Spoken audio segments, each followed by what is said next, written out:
আসসালামু আলাইকুম। তো আশা করি সবাই ভালো আছো অনেক। তো এই পর্যন্ত আমরা মোটামুটি অধিবৃত্ত টোটালি শেষ করে ফেলছি। পরাবৃত্ত এবং অধিবৃত্ত শেষ হয়ে গেছে। তো আজকে সরি, পরাবৃত্ত এবং উপবৃত্ত। আজকে অধিবৃত্ত করব। তো একদম অনুশীলনী ম্যাথগুলো শুরু করার আগে একটু প্রথম দিনে আর কি আজকে। তো আজকে শুধুমাত্র একটু ম্যাথ না করে জাস্ট অধিবৃত্ত জিনিসটা কি, কিংবা যেসব সূত্র লাগে, প্রয়োজন আছে, আরো কিছু জিনিসপত্র আছে যেগুলো না জানলেই নয়। তো সেই সমস্ত জিনিসপত্র আগে দেখবো, তারপর আমরা ম্যাথ শুরু করবো। তবে দেখি আমরা ধীরে ধীরে শুরু করি। তো এখানে আমি সংজ্ঞাটা লিখে রাখছি যে অধিবৃত্ত কোনটা, যে কোনো সমতলে এটা অনেকটা উপবৃত্তের মতোই। শুধুমাত্র পার্থক্য কি, যে উপবৃত্তের ক্ষেত্রে এক হতে ক্ষুদ্রতর ছিল, মানে সরি হ্যাঁ ক্ষুদ্রতর, মানে এর মানটা লেস দেন ওয়ান ছিল। কিন্তু অধিবৃত্তের ক্ষেত্রে কি এর মানটা গ্রেটার দেন ওয়ান হবে, এইটুকু পার্থক্য, আর তেমন কিছু না। তো এই সামান্য পার্থক্যের জন্য পুরো ফিগারটা চেঞ্জ হয়ে যাবে। এটা আমরা দেখতেছি, সমস্যা নাই। কি বলছে এখানে, যে কোনো সমতলে একটি স্থির বিন্দু, কোন সমতলে একটি স্থির বিন্দু, এই যে একটি স্থির বিন্দুর নাম কি ছিল? উপকেন্দ্র। নাম কি ছিল? উপকেন্দ্র। অধিবৃত্তে যেমন দুইটা উপকেন্দ্র ছিল, এখানেও সেরকম দুইটা উপকেন্দ্রই থাকবে। তো একটি স্থির বিন্দু এবং একটি নির্দিষ্ট সরলরেখা, এই নির্দিষ্ট সরলরেখাটা কি বলা হচ্ছে? নিয়ামক রেখা। আর এই ক্ষেত্রেও কিন্তু এই যে স্থির বিন্দু একটা এবং নির্দিষ্ট সরলরেখা, এটা কিন্তু অনুরূপ। উপকেন্দ্র নিয়ামক পাশাপাশি থাকবে, কাছাকাছি, দূরবর্তী কিন্তু না। দূরবর্তী না। অনুরূপের ক্ষেত্রে শুধুমাত্র এই সংজ্ঞাটা কাজে লাগবে। তো এই নির্দিষ্ট সরলরেখা হতে যেসব বিন্দুর দূরত্বের অনুপাত, যেসব বিন্দু, অনেকগুলা বিন্দু মানে সঞ্চার পথ, এটা চলতেই থাকবে। তো এই এই সমস্ত বিন্দুই কিন্তু আমার টোটাল যে অধিবৃত্তটা মানে গঠন করবে আর কি, ফিগারটা অঙ্কন করবে এরকম। তো এক হতে বৃহত্তর, এই এক হতে বৃহত্তর এবং নির্দিষ্ট বিন্দু দূরত্বের অনুপাত, এটার নাম কি? উৎকেন্দ্রিকতা। এটার নাম কি? উৎকেন্দ্রিকতা। এগুলো তো সব আগের জিনিসপত্র। উৎকেন্দ্রিকতা বা ই দিয়ে প্রকাশ করা হয়, ইসেন্ট্রিসিটি। তো এক হতে বৃহত্তর একটি ধনাত্মক ধ্রুবক সংখ্যা, অবশ্যই ধনাত্মক তো হওয়াই লাগবে না, অনুপাত ধনাত্মক তো হবেই। তো সেসব বিন্দুর সেট, কোন সব বিন্দু? এই যেসব বিন্দু, এইসব বিন্দুর সেট দ্বারা সৃষ্ট সঞ্চারপথকে কি বলা হয়? অধিবৃত্ত বলা হয়। তাহলে একটু ফিগারটা একটু আঁকানোর চেষ্টা করি, কেমন হতে পারে এটা। তো ধরলাম আমার নির্দিষ্ট যে বিন্দুটা, এই যে স্থির যে বিন্দুটা, সেটা হচ্ছে এই পয়েন্টটা, ঠিক আছে? এই পয়েন্টটা হচ্ছে আমার কি? স্থির একটা পয়েন্ট। আর নির্দিষ্ট একটা সরলরেখা হচ্ছে ঠিক এইটা, এটা আমার কি? নির্দিষ্ট একটা সরলরেখা। এবার আমি এমন একটা বিন্দু কল্পনা করবো যাতে করে সেই আবারও E equal SP by PM greater than one হয়। কি হয়? গ্রেটার দেন ওয়ান হয়। তার মানে অবশ্যই এসপি গ্রেটার দেন পিএম হইতে হবে, ঠিক কিনা? তবে উপবৃত্তের ক্ষেত্রে এটা উল্টে রাখছিল, এসপিটা ছোট হইতো, পিএমটা বড় হইতো। এখানে এসপি বড় হবে, পিএমটা ছোট হবে। কারণ আমি এমন একটা পয়েন্ট কল্পনা করবো যেখানে এসপিটা বড় হবে, ধরলাম। ঠিক এখানে পয়েন্ট আছে। এখানে সাধারণভাবে বোঝা যাচ্ছে যে এটা যদি এস হয় এবং এটা যদি চলমান বিন্দু হয় পি, তাহলে এই যে দূরত্ব, এটা কি এসপি না? আর এটা কি নিয়ামক রেখার উপর লম্ব পি হতে, এটা কি পিএম? এটা কি পিএম? এখানে তো অবশ্যই এসপি গ্রেটার দেন পিএম, তাই না? তো এরকম আরো হইতে হবে, এবং এটার যে অনুপাত, এই অনুপাতটা সমানই থাকবে। এবং সমান থাকা অবস্থায় এই পিটাকে আমি চেঞ্জ করবো, বিভিন্ন জায়গায় নিয়ে যাব। এরকম এখানে গেল, এখানে গেল, এখানে গেল, যাইতে পারে কিনা? যদি এরকম হবে না, আরেকটু এদিকে থাকবে, এরকম এরকম থাকবে। এটা ঠিক একইভাবে আমি নিচের দিকে আনতে পারি, এরকম। তো এইরকম একটা কাঠামো পাবো আমি। এবং কোনো এক সময় কিন্তু এটা যখন লম্ব লম্ব বরাবর কিন্তু পিটা আসা সম্ভব, অবশ্যই সম্ভব এটা। এটাও পি, এসপি বাই পিএমই থাকবে। তো এই যে পি বিন্দুটা চলতেছে এরকম, এই পি বিন্দুর যে সঞ্চার পথটা, সেটা একটা কি? অধিবৃত্ত হবে। এটা কি? এটার নামই হচ্ছে আমার কি? অধিবৃত্ত বা হাইপারবোলা। তো উপবৃত্তে যেমন আমরা দেখছিলাম কি, যে উপবৃত্তটা এরকম গোল হয়ে গেছিল, ওই ই এর মানটা ছোট হওয়ার কারণে গোল হয়ে গেছিল। কিন্তু এখানে ই এর মানটা বড় হওয়ার কারণে এবার আর পুরোপুরি গোলাকার পাবো না, বরং এরকম একটা শেপ পাবো, পরাবৃত্তের মতো। তবে পরাবৃত্তটা আরো একদম ফাঁকা, আরো কি হবে? মুখটা আরো প্রশস্ত হবে। তো এটা হচ্ছে সাধারণভাবে একদম উপরে চলে যাবে এবং এটা নিচের দিকে চলে আসবে। তো আমি যদি এখন একটা কাজ করি, অধিবৃত্ত কিন্তু এইটুকুই না, অধিবৃত্ত এইটুকুই না, এখানে শেষ না। আমি যদি এখন একটা কাজ করি, সেটা হচ্ছে যে আমি এই অধিবৃত্তটা কি বলে, সমীকরণটা একটু দেখার চেষ্টা করি। সমীকরণটা এরকম আসে যে x square by y, sorry, উপবৃত্তের মতোই, অনেকটা উপবৃত্তের মতোই, তবে এখানে শুধুমাত্র কি মাইনাস হবে, Y square minus B square equal কত? ওয়ান। এই হচ্ছে আমার অধিবৃত্তের সাধারণ সমীকরণ আর কি। এটা এখান থেকে চলে আসে বা প্রমাণ করা যায়, বের করা যায় আর কি। X square by A square minus Y square by B square equal one. তো উপবৃত্তে কি দেখছিলাম? এখানে জাস্ট প্লাস ছিল, তাই না? তো এই হচ্ছে আমার কি? অধিবৃত্ত। এখন কথা হচ্ছে, আমি যদি এখন এক কাজ করি, এক্স এর বিভিন্ন মানের জন্য এই সমীকরণটা, এক্স এর বিভিন্ন মানের জন্য ওয়াই এর মানগুলো বের করি, এবং আমি যদি একটা গ্রাফে প্লট করার চেষ্টা করি, তাহলে অধিবৃত্ত শুধু এইটুকু সীমাবদ্ধ হয় না, বরং এই পাশে আরেকটা এরকম ফিগার থাকে। এটা কেমন আমি দেখাচ্ছি। জাস্ট উপবৃত্ত যেমন একটা এরকম হইতো না, অধিবৃত্ত কি হয়? অর্ধেক হয়, এটা এই পাশে যায়, এটা পাশে যায় আর কি। মানে যদিও এটা আসলে এরকম মানে না, এমনি বোঝানোর জন্য বললাম আর কি, এটা তো সম্ভব না কোনোদিন। তো এখানে একটু খেয়াল করি, তো আমি যদি এক কাজ করি, এই এক্স এর মান প্লাস বসাই কিংবা নেগেটিভ বসাই, মাইনাস বসাই, সমস্যা নাই। ওয়াই এর মানগুলো কি আসবে, প্লাস মাইনাস আসবে কিনা। তার মানে এক্স এর প্লাস মাইনাস মানের জন্য ওয়াই এর মানও কিন্তু প্লাস মাইনাস আসবে। অর্থাৎ আমার এই যে গ্রাফটা শুধুমাত্র ওয়াই অক্ষের এদিকে ডান সাইডে থাকবে না, বরং বাম সাইডে থাকবে, এবং এক্স অক্ষের উপর দিকে এবং নিচ দিকে উভয়ই থাকবে, সব দিকে এই গ্রাফটা আমার থাকবে। তো এই ক্ষেত্রে মানে এটা একদম আদর্শ ইকুয়েশন। এখানে তো হচ্ছে কেন্দ্র আমার 0 0, তাই না? কেন্দ্র আমার কত, 0 0। আমি যদি হচ্ছে এটা গ্রাফে আঁকাই, ধরলাম এটা হচ্ছে এক্স অক্ষ, এটা হচ্ছে ওয়াই অক্ষ। তো একটা অধিবৃত্ত দেখলাম কি এরকম না, অর্থাৎ এটা এরকম ভাবে চলে গেছে, তাই না? ঠিক এদিকে আরেকটা থাকবে এরকম অংশ, ঠিক ওটারই কি সিমেট্রিক্যাল, ওইটা এবং এটা কি পরস্পর প্রতিসম। ঠিক আছে, মাঝখানে পয়েন্টটা কি, এটা কেন্দ্র, মাঝখানে পয়েন্টটা কি কেন্দ্র। আর অধিবৃত্তের ক্ষেত্রে এই যে কি বলে, হ্যাঁ উপকেন্দ্রটা আর কি, একটা উপকেন্দ্র থাকবে ঠিক এই পয়েন্টে, একটা উপকেন্দ্র থাকবে এই পয়েন্টে, আরেকটা উপকেন্দ্র থাকবে হচ্ছে ঠিক এই পয়েন্টে, এস প্রাইম। তো এটা তো দেখলাম যে উপকেন্দ্র থাকবে। এখন কথা হচ্ছে নিয়ামক রেখাটা কই থাকতে পারে। এখন অনেকে আবার হচ্ছে নিয়ামক রেখা এখানে আঁকায় ফেলো না, কিন্তু নিয়ামক রেখা এখানে থাকবে না। উপকেন্দ্র এক পাশে আছে, নিয়ামক রেখা অবশ্যই তার বিপরীত পাশে থাকবে। অর্থাৎ নিয়ামক রেখা একটা থাকবে হচ্ছে এই বরাবর, আর আরেকটা নিয়ামক রেখা থাকবে হচ্ছে কোন বরাবর, এই বরাবর। তো উপবৃত্তের ক্ষেত্রে এবং অধিবৃত্তে শুধুমাত্র এটুকুই আর কি পার্থক্য। আর উপবৃত্তে কি দেখছিলাম আমরা, এরকম ছিল না? উপবৃত্তের ক্ষেত্রে কি বলে, উপকেন্দ্রগুলো ভিতরে ছিল আর নিয়ামক রেখাগুলো বাহিরে ছিল। এই যে এটার অপোজিট দিকে থাকবে, এটা একদিকে থাকবে উপকেন্দ্র, আরেকদিকে থাকবে কি নিয়ামক রেখা। এটার ক্ষেত্রেও সেম কাহিনী। তাহলে অধিবৃত্তের ক্ষেত্রে এটা যে নিয়ামক কি বলে, এটা যে উপকেন্দ্রটা আছে তার উপকেন্দ্রের অনুরূপ নিয়ামক রেখা কোনটা হবে, এটা এটা অনুরূপ। আর দূরবর্তী কোনটা, এই যেটা হবে কি দূরবর্তী।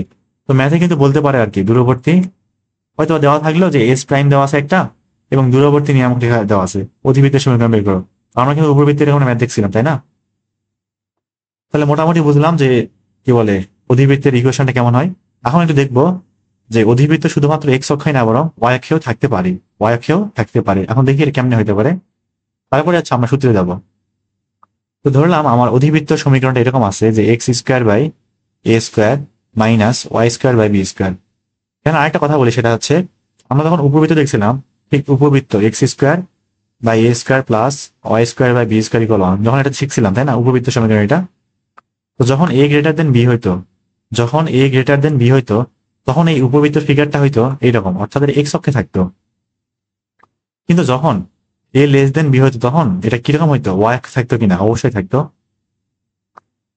তবে উপবৃত্ত এবং অধিবৃত্তের মধ্যে পার্থক্যটা কি, আমরা কিন্তু উপবৃত্ত এ এবং বি এর উপর ডিপেন্ড করে এটা কোন অক্ষে থাকে এটা হচ্ছে আইডেন্টিফাই করছিলাম, তাই না? উপবৃত্তের ক্ষেত্রে এ এবং বি কোনটা বড় সেটা দেখে কি করছিলাম, উপবৃত্তটা ফিগারটা কেমন থাকবে সেটা আইডেন্টিফাই করছিলাম। এটা বৃহৎ অক্ষ, এটা কি, এটা বৃহৎ অক্ষ এই ক্ষেত্রে। তবে আমার অধিবৃত্তের ক্ষেত্রে এটা হবে আলাদা।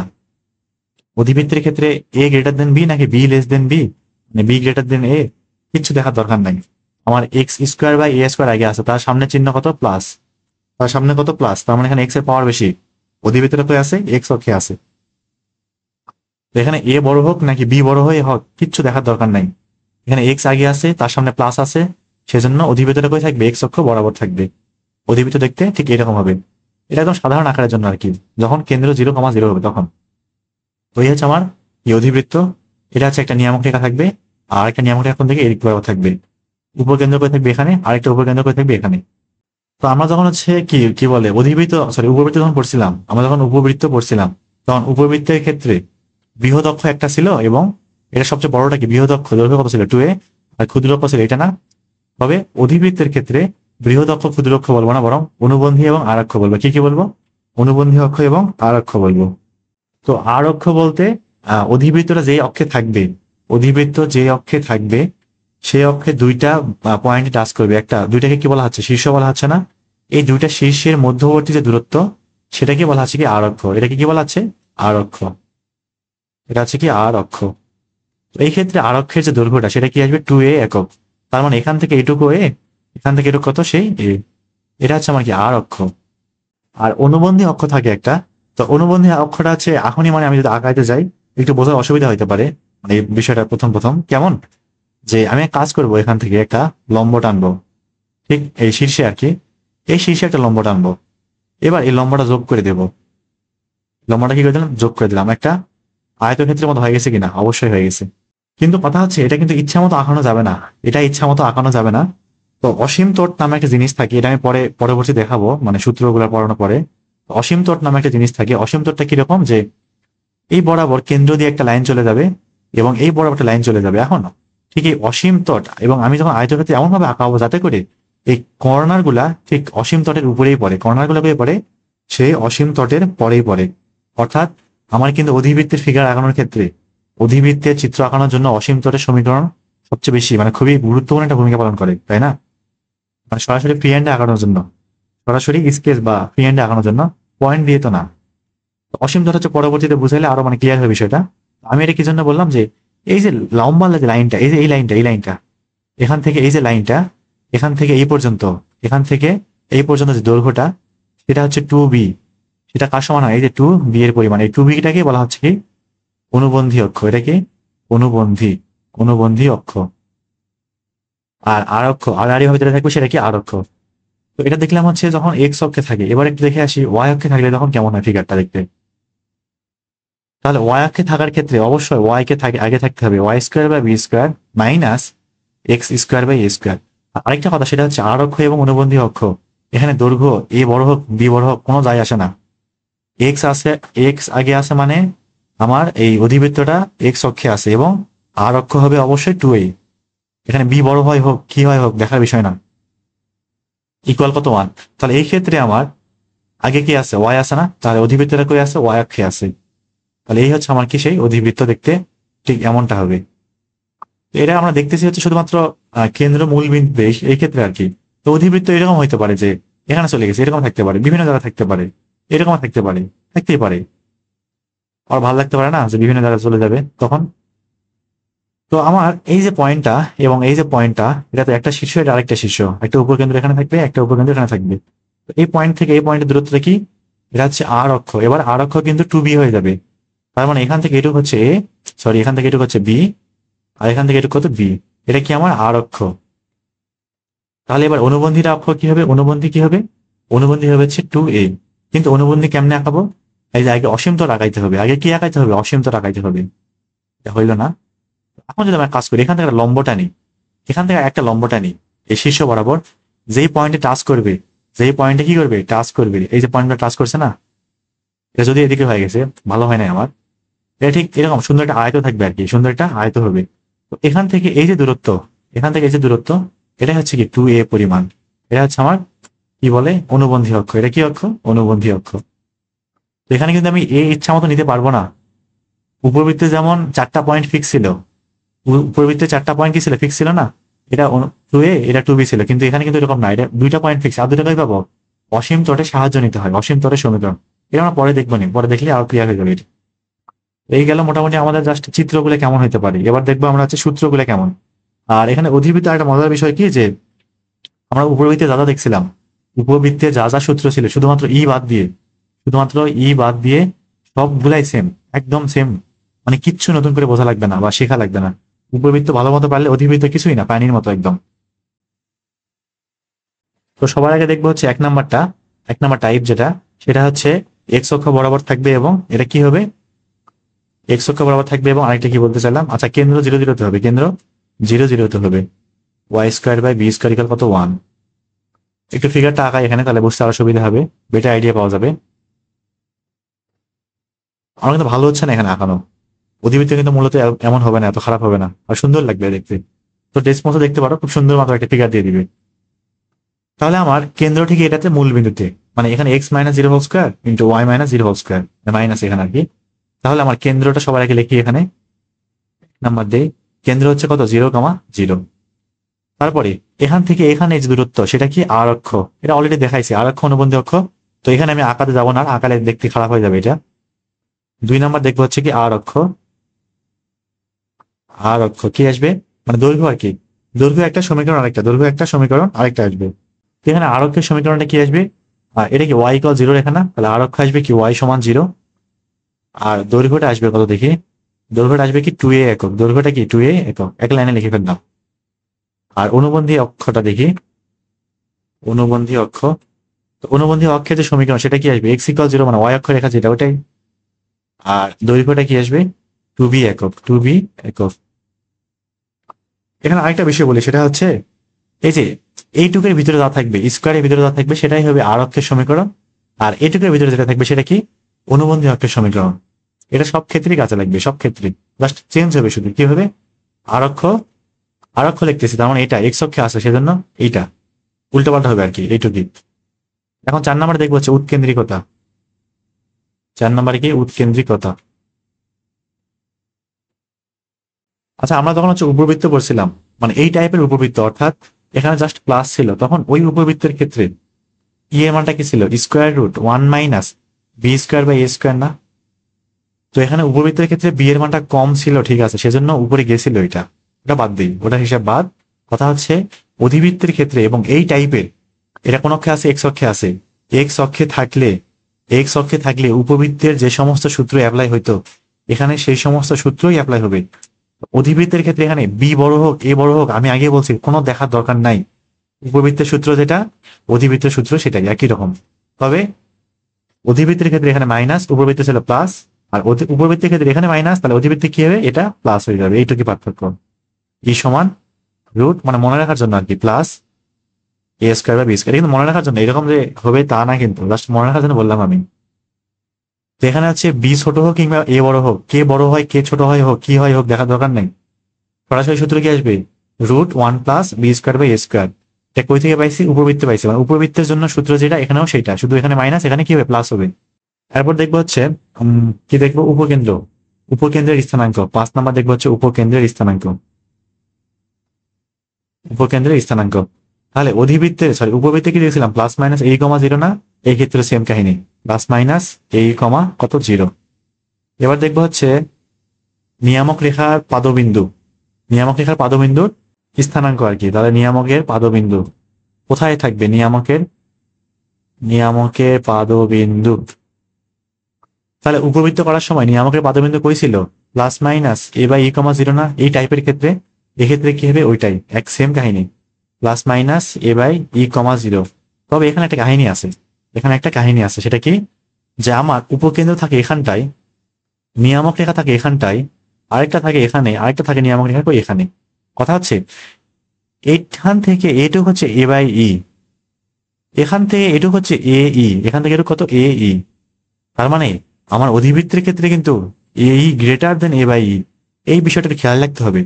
তার মানে আমার যদি বলে উপকেন্দ্র এবং নিয়ামকের অনুরূপ নিয়ামকের মধ্যবর্তী দূরত্ব কত, উপকেন্দ্র এবং অনুরূপ নিয়ামকের মধ্যবর্তী দূরত্ব কত, অবশ্যই এই থেকে এ বাই ই বাদ দিতে হবে। কিন্তু আমরা উপবৃত্তে কি দেখছিলাম এ বাই ই থেকে ই এ ই বাদ গেছিল, কারণ উপবৃত্তে আমার নিয়ামক দূরে থাকে উপকেন্দ্র কি থাকে আগে থাকে, এটুকু হচ্ছে পার্থক্য সামান্য।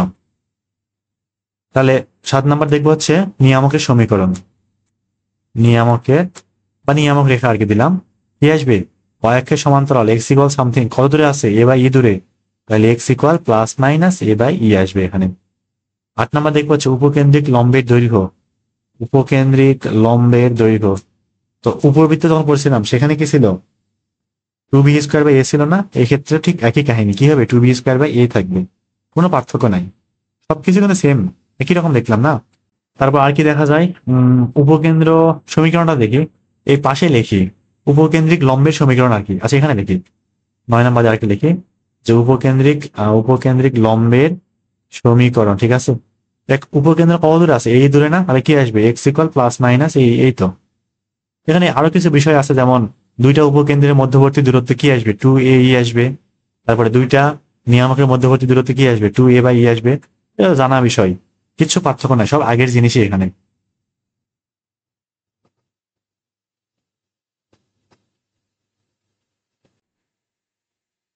এবার আসে আমরা পরের টাইপে দেখবো হচ্ছে এবার ওয়াই অক্ষে থাকলে তখন কি হবে, ওয়াই অক্ষে থাকলে তখন কেমন হতে পারে সেটা একটু দেখে আসি।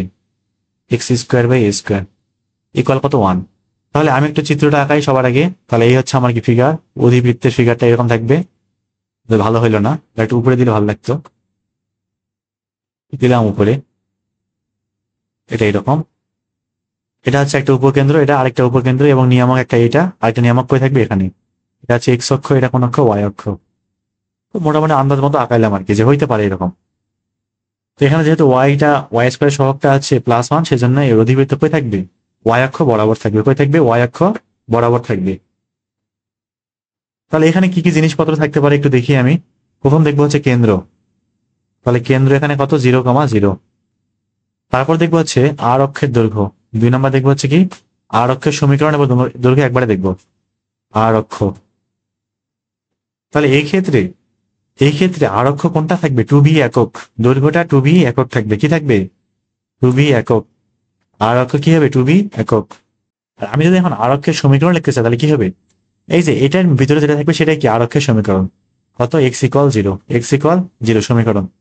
সেম ভাবে অনুবন্ধী অক্ষটা কি আসবে দেখি, অনুবন্ধী অক্ষ কি আসবে, 2a একক, 2a একক। আর হচ্ছে সমীকরণ আসবে y কত, 0। এরপরে দেখবো হচ্ছে উৎকেন্দ্রিকতা ই এর মানটা, উৎকেন্দ্রিকতা ই কি থাকবে, অধিবৃত্ত পড়ার সময় যখন অধিবৃত্তটা ওয়াই অক্ষে থাকতো, তখন কি হইতো, ই=√1 - a² বা b² হইতো কিনা, অবশ্যই হইতো।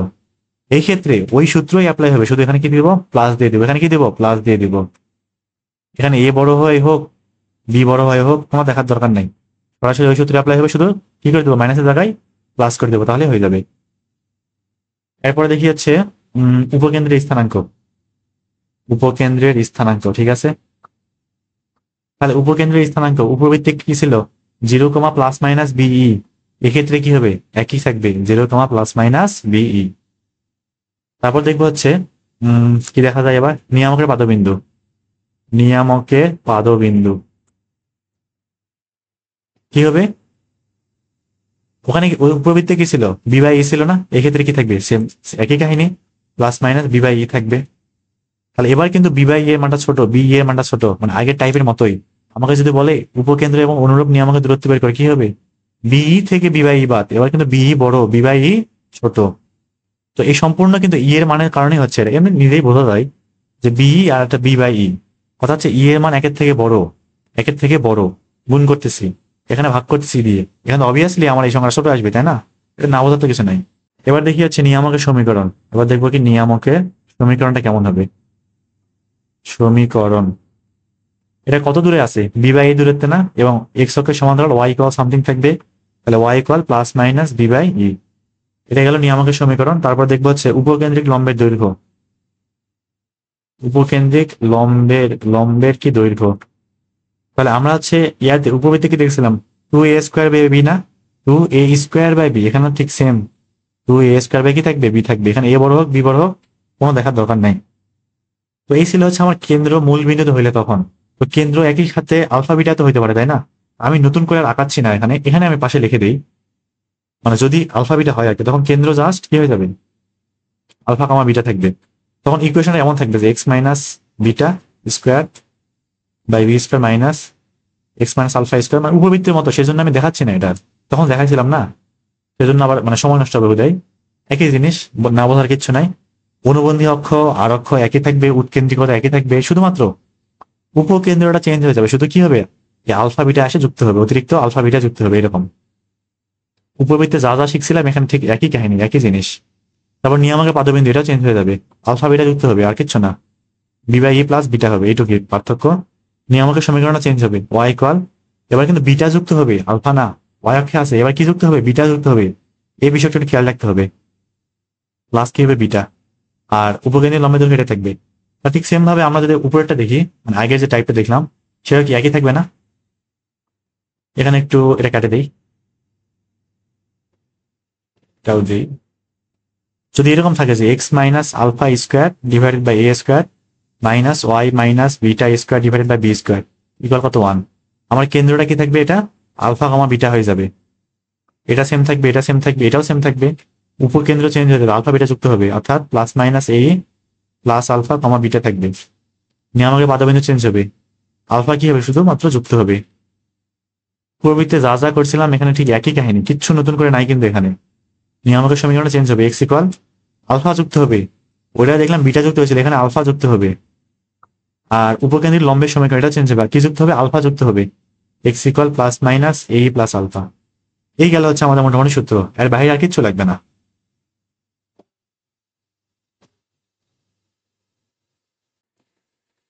আচ্ছা, এবার দেখবো হচ্ছে আমরা অসীম তট জিনিসটা কি।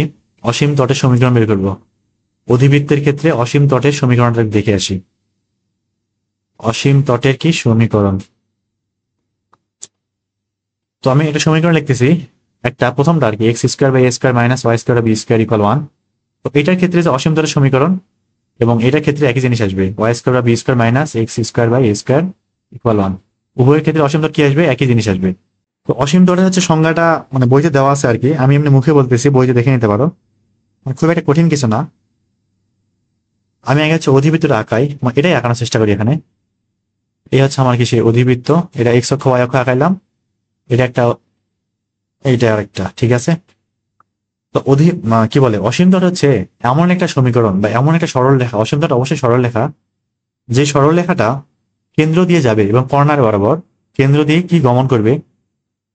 এবং এটা মানে এমন ভাবে মানে কল্পনা করা হয় যে এই অধিবৃত্তের এই লাইনটাই কখনো টাচ করবে না, এই অধিবৃত্তের এই লাইনটাই কখনো টাচ করবে না, কিন্তু অসীমে অনেক দূরে অসীমে গিয়ে মানে টাচ করতে পারে বা টাচ করবে, অসীমে কি করবে, টাচ করবে। ঠিক সেম ভাবে এই দিকের ক্ষেত্রেও অ্যাপ্লাই, একই ক্ষেত্রে প্রযোজ্য এটাও।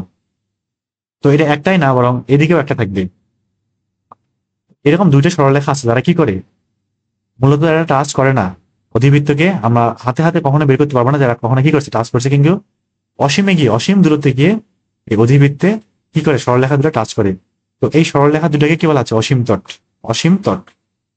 তো হচ্ছে অসীম তটের সমীকরণ বের করা খুবই সহজ, মানে বহুপদী করানো থাকলে আমি প্রমাণটা দেখাই দিতাম, প্রমাণটা খুব একটা কঠিন না। আমি আজ বলতেছি মুখে মুখে, তাহলে বুঝবো আর কি, যে এই সরলরেখা ধরলাম আমি কি y equal m x plus c. এবং আমি কল্পনা করতেছি y equal m x plus c সরলরেখাটা এটার ক্ষেত্রে হইতে পারে একই জিনিস, মানে দুইটা আসবে আর কি উত্তর, যে এই সরলরেখাটা আসলে এটার অসীম তট, অর্থাৎ এই অধিবৃত্তকে অসীমে গিয়ে সেট করে, কি করে, অসীমে গিয়ে সেট করে। তার মানে আমি যখন এই ইকুয়েশন এবং এই ইকুয়েশন সলভ করবো, দুইটা ইকুয়েশন কি করবো, সলভ করবো, অসীমে গিয়ে যে টাচ করে, তাহলে ভুজ এবং কোটি, ভুজ এবং কোটি উভয় কিন্তু কি হইতে হবে, ইনফাইনাইট হইতে হবে, অসীম হইতে হবে। আমার একটা মানে সলভ করার সময় এক্স এর দিকের সমীকরণ আসবে আর কি। তো ওই সমীকরণে আমি ধরে নিব যে এক্স এর একটা মান, দুইটা মান আসবে, দুইটা মানে কি হবে, অসীম, দুইটা মানে কি হবে, অসীম হবে। তো সেখান থেকে খুব সহজে এক্স এবং ওয়াই মান বের করে, সরি ঢালের মানটা বের করে এখানে বসাই দিলে কি আসে, সমীকরণটা বেরিয়ে চলে আসে। তো সবকিছু করলে হচ্ছে সমীকরণটা এরকম আসবে, Y equal plus minus B by A into X. এটা খুব কঠিন কিছু না বের করা, একদম ইজি, যদিও হচ্ছে প্রমাণ করার জন্য লাগবে না, জাস্ট এইটুক জানলেই হবে, এইটুক জানলেই হবে। তো এইটার অসীম তটের সমীকরণ এবং এইটার অসীম তটের সমীকরণ একই আসবে, Y equal plus minus B by A into X. তো আমাকে যদি কখনো বলা হয় যে অসীম তটের সমীকরণ বের করো, যদি পরীক্ষায় বের করতে বলা হয় অসীম তটে কি করো, সমীকরণ বের করো, তো অত কিচ্ছু করার দরকার নাই, এটা মূলত এমসিকিউতে হচ্ছে আসে আর কি, কোনোদিনও পিকিউতে দিবে না। তো অসীম তটের সমীকরণ বের করবে এভাবে যে, এটা যদি আসলে ঠিক না, জাস্ট বের করার জন্য আর কি, বের করার সবচেয়ে সহজ উপায়, এই যে ওয়ান আছে না, ওয়ান, এই ওয়ানের জায়গায় জিরো বসাই দেবো। কি করবো, ওয়ানের জায়গায় জিরো বসাই দেবো। তাহলে X square by A square minus Y square B square কি থাকবে, জিরো না? তাহলে এখান থেকে হিসাব করলে যা আসবে সেটাই হবে অসীম তলের সমীকরণ, Y square by B square, সব দিকে বর্গ করলে Y equal plus minus B by A into X থাকবে। বিটা এবার গেল, রুট করে দিলাম, এরকম রুট করে দিলে কি আসবে, প্লাস মাইনাস কিন্তু আসবে। তো একটা প্লাসের জন্য এইটা আসবে, আর মাইনাসের জন্য কোনটা আসবে, এইটা আসবে, নেগেটিভ ঢাল। তো এই দুইটা হচ্ছে কি অসীম তলের সমীকরণ। এখানে সেম কাহিনী, যদি এক বসাই দেই, একের জায়গায় জিরো বসাই দেই, তাহলে আমার এরকমই একটা ইকুয়েশন আসবে। এটা কি গেল অসীম তলের সমীকরণ। আরেকটা কথা সেটা হচ্ছে, অসীম তলের সমীকরণ দেওয়া থাকলে আমার অধিবৃত্তের সমীকরণে আসা যায়। অসীম তল দেওয়া থাকলে অধিবৃত্তে আসা যায়, ঠিক উল্টা ভাবে গেলে কিন্তু মানে করে ফেলা সম্ভব। তো এটা গেলে হচ্ছে আমার কেন্দ্র জিরো জিরো হলে তখন কি হয়, এবার দেখবো কেন্দ্র যদি আলফা বিটা হয় তখন কেমন হইতে পারে অসীম তলটা। একই জিনিস, একই রকম জিনিস, এক্স মাইনাস আলফা তার উপর square divided by A square minus Y minus beta square divided by কত, বি স্কোয়ার ইকুয়াল 1। তো এটা হচ্ছে অসীম তল বের করতে হবে, কি বের করতে হবে, অসীম তল বের করতে হবে।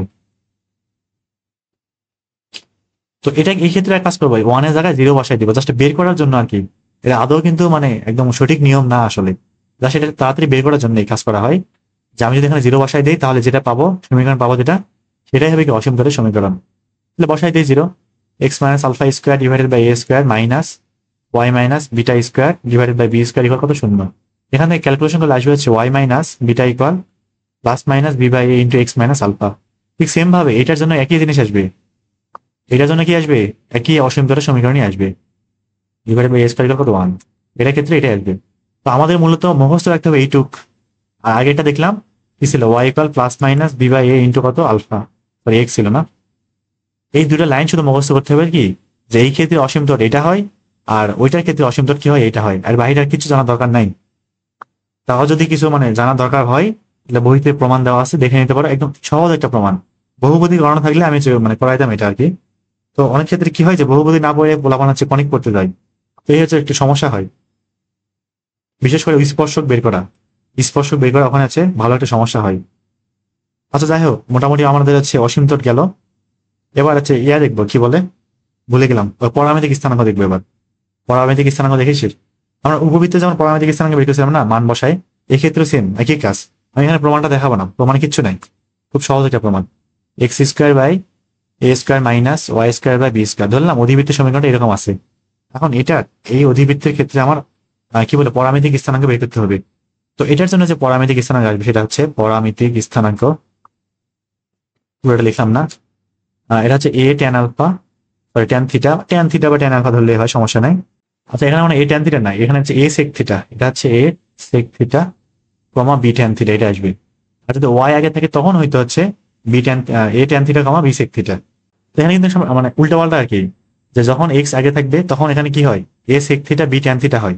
যখন ওয়াই আগে থাকবে তখন এ ট্যান থিটা হবে বি সেক থিটা হবে, এটা জাস্ট ইন্টারচেঞ্জ হবে। এই দুজনের মধ্যে একটু সাইড চেঞ্জ করে দিলে হয়ে যাবে। একটু সুন্দর করে লিখি, কি লিখছিলাম, a sec theta comma b tan theta. তো ধরলাম আমার অধিবৃত্তটা এরকম, অধিবৃত্ত কিরকম, এরকম। তো এখন আমার হচ্ছে কি বলে, এই যে পরামিতিক, যেটা পরামিতিক বা পি ধরতে পারি আমি, তো পরামিতিক বের করার উদ্দেশ্যটা আসলে কি? তেমন কিছুই না, যে থিটার মাধ্যমে নির্দিষ্ট একটা উৎকেন্দ্রিক কোণ থাকে, থিটার মাধ্যমে এই অধিবৃত্তে যে কোনো একটা পয়েন্ট, কি করা হয়, বের করা হয় কার মাধ্যমে, পরামিতিক স্থানাঙ্ক। এখানে পরামিতিক কিন্তু থিটা, তো এখানে থিটা চেঞ্জ হওয়ার সাপেক্ষে বিন্দুগুলা কি হবে, চেঞ্জ হবে, বিন্দুগুলা চেঞ্জ হবে। এবং আরেকটা কি, যে এই পরামিতিক স্থানাঙ্ক থেকে আমার কিন্তু ইকুয়েশন বের করা সম্ভব, পরামিতিক স্থানাঙ্ক থেকে ইকুয়েশন বের করা সম্ভব। আবার এখান থেকে এই পরামিতিক স্থানাঙ্কে আসাও সম্ভব। উপবৃত্তে যেমন আমরা হচ্ছে থিটার মান বিভিন্ন রকম বের করছিলাম না, যে বিভিন্ন পয়েন্টের জন্য পরামিতি কি হয়, উৎকেন্দ্রিক কোণটা চেঞ্জ হয়। এই ক্ষেত্রে ঠিক সেম কাহিনী, এটা পরবর্তী দেখবো। আর অধিবৃত্তের ক্ষেত্রে ট্যান ইনভার্স কি ছিল, tan inverse a y by b x ছিল মনে হয়, এরকম ছিল। কিন্তু এটা কি ছিল, এটা হচ্ছে আমার উৎকেন্দ্রিক কোণ ছিল, সকল ক্ষেত্রে উৎকেন্দ্রিক কোণ একটাই ছিল। তবে অধিবৃত্তের ক্ষেত্রে উৎকেন্দ্রিক কোণ আর ওরকম থাকবে না। আমি বের করে দেখাচ্ছি এখানে, যে এখান থেকে কি লিখতে পারি, এটাকে আমি এক্স কমা ওয়াই লিখতে পারি না, কার্টেসীয়তে যাইতে হলে। তাহলে এক্স সেক থিটা সমান এক্স, আর বি ট্যান থিটা সমান কত, ওয়াই। তাহলে এখান থেকে থিটা ইকুয়াল কি লেখা যায়, tan inverse y by b, tan inverse y by b. আর এখান থেকে থিটা সমান কি লেখা যায়, sec inverse x by a. উভয় ক্ষেত্রে থিটার মানটা একটাই আসবে, উভয় ক্ষেত্রে থিটার মান কি আসবে, একটা আসবে, যে কোনো একটা করলেই হবে। তো মোটামুটি ক্যালকুলেটর হচ্ছে ট্যান ওঠানো আর কি সুবিধা, সেজন্য আমরা এটা দিয়ে অঙ্ক করবো, ঠিক আছে। ট্যান ইনভার্স কি ওয়াই বাই বি।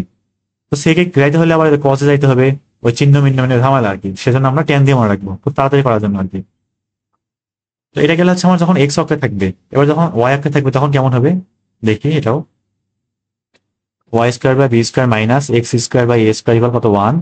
তাহলে এই ক্ষেত্রে যে পরামিতিক স্থানাঙ্ক আসবে সেটা হচ্ছে পরামিতিক স্থানাঙ্ক, পুরা লাইন লিখতেছি না।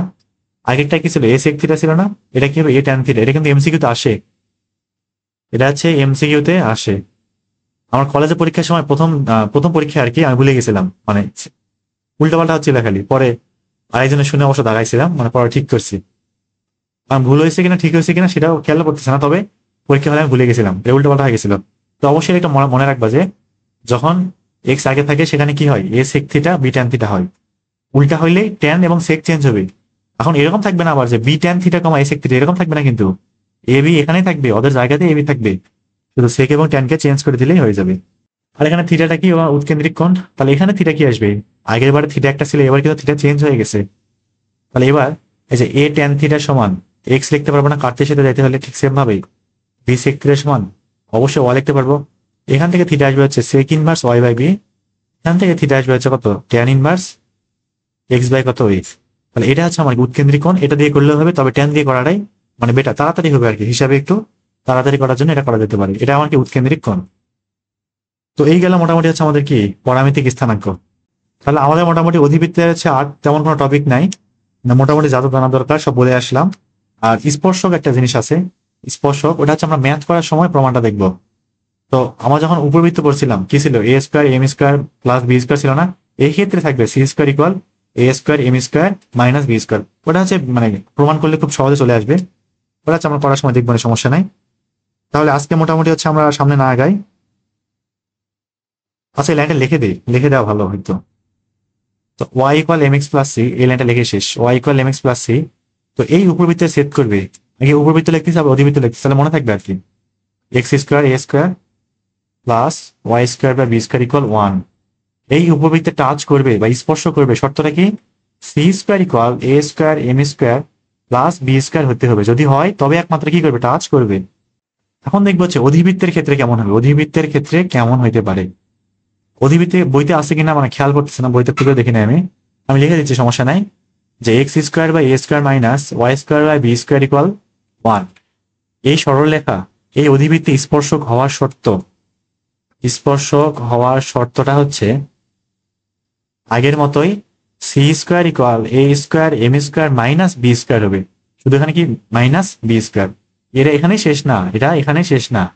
যদি এরকম হয় ওয়াই স্কোয়ার বা B square minus x square by a square equal one, এই অধিবৃত্তে আবার ওই সরলরেখার শর্ত হওয়ার হচ্ছে কি বলে, স্পর্শক হওয়ার শর্তটা হচ্ছে c square equal b square minus a square m square, পার্থক্য এইটুকুই আর কি। এটা একটু খেয়াল রাখা লাগবে, খুব একটা কঠিন কিছু না।